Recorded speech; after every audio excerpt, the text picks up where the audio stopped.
सत्य को समझना पड़ेगा, सत्य को स्वीकार करना पड़ेगा, सत्य को जानने के लिए प्रयत्न करना पड़ेगा, वरना तो हर व्यक्ति सच्चाई से बहुत दूर है।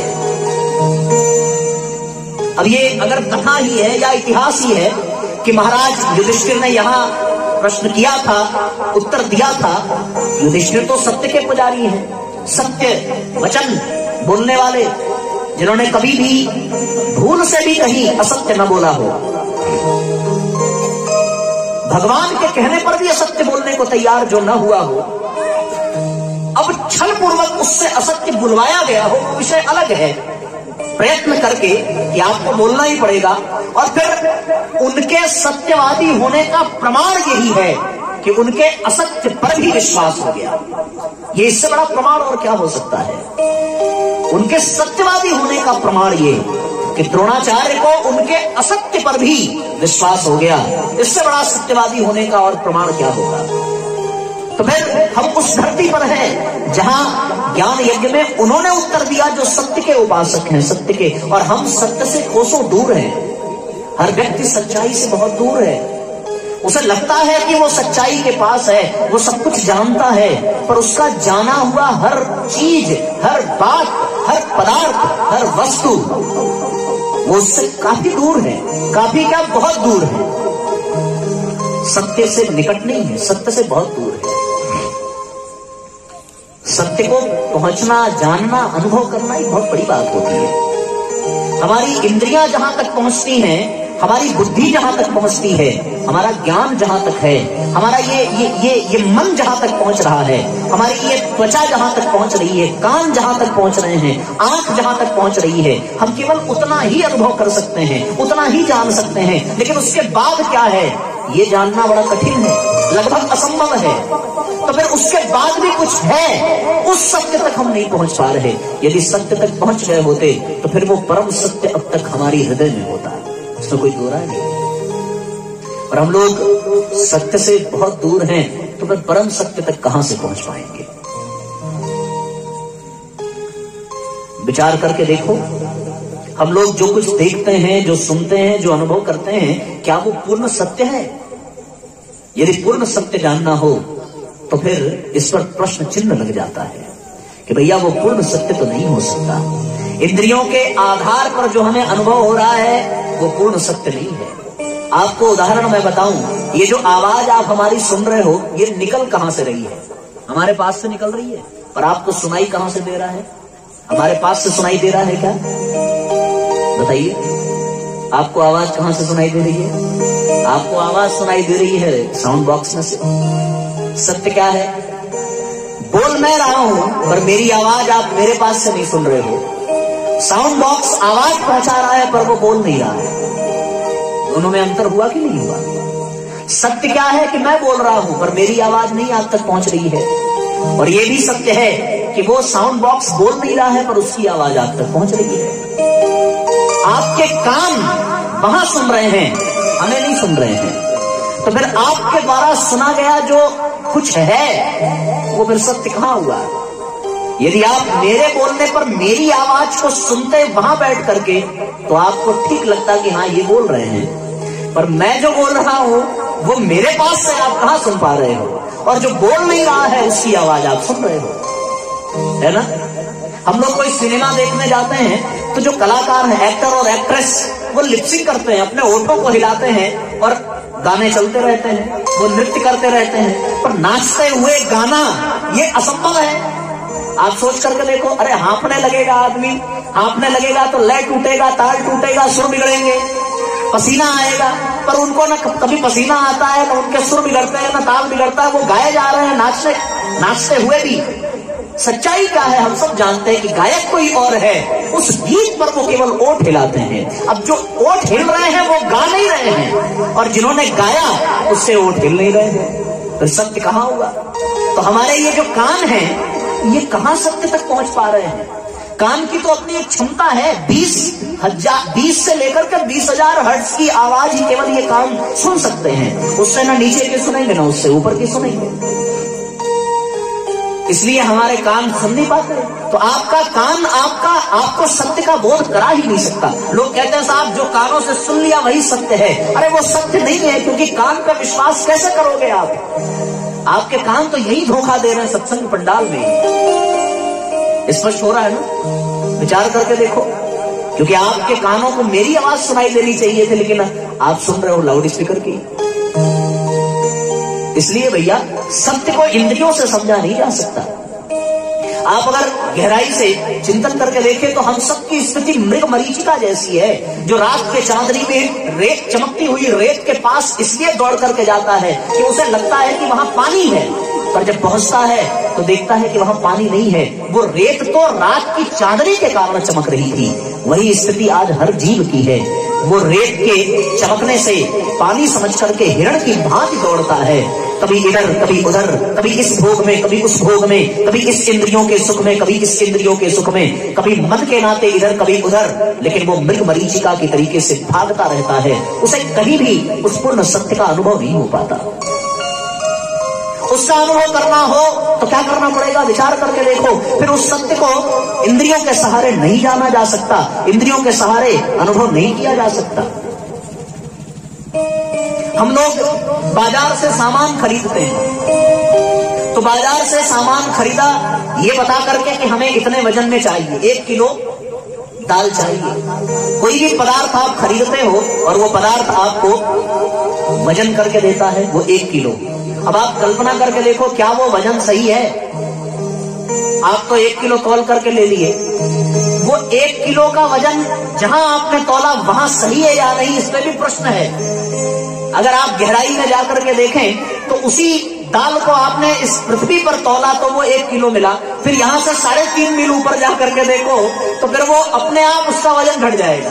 और एक थोड़ी और ऊपर जाकर के देखो, जब वो दाल क्या बहुत बड़ा पहाड़ भी यदि पृथ्वी और चंद्रमा के ठीक मध्य में हो तो उसका कोई वजन नहीं रहेगा, वो लटकता ही रहेगा पेंडुलम के तरीके से। वजन भी असत्य है, वजन में भी सत्यता नहीं है। जिसे हम 1 किलो का समझ रहे थे, वो धरती और चंद्रमा के बीच में जाने पर एकदम भारहीन है, उसका कोई भार ही नहीं है। तो फिर वो 1 किलो जो है वो किसका भार है? वो उस पदार्थ का भार नहीं है, वो तो पृथ्वी के उस गुरुत्वाकर्षण बल के कारण वो 1 किलो आपको लग रहा है। उस गुरुत्वाकर्षण बल से ऊपर उठे 1 किलो गायब। अब वो दाल 1 किलो नहीं रह गई, अब तो वो एकदम भारहीन है। वो 1 किलो इसलिए लग रही थी क्योंकि वो गुरुत्वाकर्षण के कारण है। व्यवहारिक जगत में वजन के साथ साथ हम लोग गति पर विश्वास करते हैं, और गति का माजरा क्या है? यदि आप कोई सीधी लाइन खींचें तो आपको लगेगा कि हम लाइन सीधे खींच रहे हैं, पर वो लाइन सीधी नहीं खींच रही है, वो लाइन टेढ़ी है। क्योंकि यदि आप खींचते चले जाओ तो एक न एक दिन ऐसा आएगा कि आप घूम करके फिर से उसी लाइन पर पहुंच जाओगे। उसका कारण क्या है? क्योंकि पृथ्वी गोल है। हमें लग रहा है कि लाइन हम सीधे खींच रहे हैं, पर वास्तविकता यह है कि लाइन सीधी नहीं खींच रही है। पूर्ण सत्य क्या है? पूर्ण सत्य यह है कि लाइन सीधी नहीं खींची। आप चाहे कागज पर ही खींच करके देख लो, क्योंकि जब धरती ही गोल है भैया तो लाइन सीधी खींचेगी कहां से? अजीब हालत है, कल्पना करके देखो। हम लोग फिर गति के बाद, वजन के बाद यदि दिशा के बारे में बात करें तो फिर ये भी आपको प्रतीत होगा कि भले ये कह दिया जाए ये पूरब है, ये पश्चिम है, ये उत्तर है, ये दक्षिण है, पर वास्तविकता कहां है? कि जब पृथ्वी गोल है तो फिर दिशा कैसे निर्धारित होगी? यदि ये पूरब है तो ये पूरब आपके तरफ से हुआ, हमारी तरफ से तो ये कुछ और हो जाएगा। अगर आप बनारस को केंद्र में रखें तो फिर यदि आपने ये कह दिया कि भैया बनारस प्रतापगढ़ के पूरब में है, ये बात तो सही है, लेकिन यहां भी बात कुछ और है कि यदि वो प्रतापगढ़ के पूरब में है तो फिर वो सोनभद्र के पश्चिम में कैसे हो गया? वहां भी दिशा का भ्रम है। आप तो ये देखें तो दिशा भी सापेक्ष है, वो आपके तरफ से पूरब है पर हमारी तरफ से पूरब नहीं है। ये बीच में जो कलश रखा हुआ है सर्वतोभद्र मंडल पर, वो आपके तरफ से पूरब दिशा में है, पर मेरी तरफ से वो पश्चिम दिशा में है। इधर से जो देखेगा उसे लगेगा ये उत्तर दक्षिण दिशा में है, पर उधर से जो देखेगा उसे लगेगा ये उत्तर दिशा में है। तो ये दिशा भी नहीं है कुछ। पूर्ण सत्य क्या है? पूर्ण सत्य ये है कि दिशा कुछ है ही नहीं है, क्योंकि धरती गोल है, और गोल जहां हो वहां पे कौन सी दिशा भैया? हो नहीं सकती। तो न दिशा में पूर्ण सत्यता मिली, न वजन में मिली। मैं एक एक उदाहरण के माध्यम से बस धीरे धीरे आगे बढ़ रहा हूं। पर आप कल्पना करके देखिए, कहते हैं साहब कि हम लोग सोफा लगा करके यहां बैठे, ये मंच यहां लगा करके बैठे हैं, हमें ये लगता है कि हम यहां बैठे हैं, आप वहां बैठे हो, पर आपको विश्वास होना चाहिए कि हम लोग 1000 मील प्रति घंटे की स्पीड से भागते हुए जा रहे हैं। पूछो कैसे? क्योंकि धरती अपनी धुरी पर घूम रही है, और यदि धरती घूम रही है तो हम भी घूम रहे होंगे। अब वो 24 घंटे में एक बार अपनी धुरी पर घूम करके चक्कर पूरा करती है। इसका मतलब ये हुआ कि हम जहां बैठे हैं यहां पर हम 24 घंटे बाद लौट करके आएंगे। समझ में आ रही है बात ना? लेकिन ये भी पूर्ण सत्य नहीं है, क्योंकि वो धरती अपनी धुरी पर ही नहीं घूम रही है, वो किसी सूर्य की परिक्रमा भी कर रही है, और सूर्य की परिक्रमा वो 6,66,000 मील प्रति घंटे के हिसाब से कर रही है। तो इस दृष्टि से देखने पर हम 24 घंटे बाद यहां नहीं, 365 दिन बाद यहां आएंगे। तो हम सब स्थिर नहीं हैं, हम सब दौड़ लगा रहे हैं, क्योंकि जिस पृथ्वी पर है वो पृथ्वी दौड़ रही है। अच्छा, आपको ये उदाहरण भले कठिन लगे, पर आप इसको ऐसे समझो कि आपने कभी बस में सफर किया होगा ना? बताओ, कि लोग बस में गए होंगे, हाथ उठाओ, बस देखा कि नहीं? अच्छा देखा है, अरे वाह क्या बात है, तालियां बजाओ, आप लोगों ने बस देखा है। तो बस में आप जाकर के बैठ जाओ तो आप तो बैठे हो ना, आप तो स्थिर हो, लेकिन क्या सच में आप स्थिर हो? आप स्थिर नहीं हो, क्योंकि वो बस चलती जा रही है, चलती जा रही है, चलती जा रही है। आप 3 घंटे अगर प्रतापगढ़ में बस में बैठ जाओ, बस चल पड़े, तो 3 घंटे बाद आप हमारे काशी में मिलोगे। आप कहीं नहीं गए, लेकिन वो बस तो गई, और जब बस गई तो उस बस में बैठे थे आप, और आपको भी वहां तक पहुंचना पड़ा। उसी तरह ये पृथ्वी तो घूम रही है, और पृथ्वी इतनी तेजी से घूम रही है अपनी धुरी पर, 24 घंटे में चक्कर लगा रही है। तो फिर हम यहाँ कहाँ बैठे हैं? हमें लग जरूर रहा है कि हम यहाँ बैठे हैं, लेकिन वास्तविकता ये है कि हम यहाँ नहीं हैं, हम तो दौड़ रहे हैं, क्योंकि जिस पृथ्वी रूपी बस में हम सवार हैं वो रुकी नहीं है, और फिर वो अपनी धुरी पर ही नहीं घूम रही है, वो तो सूर्य की भी परिक्रमा कर रही है। और यदि वो सूर्य की परिक्रमा कर रही है तो 365 दिन में उसकी परिक्रमा पूरी होगी।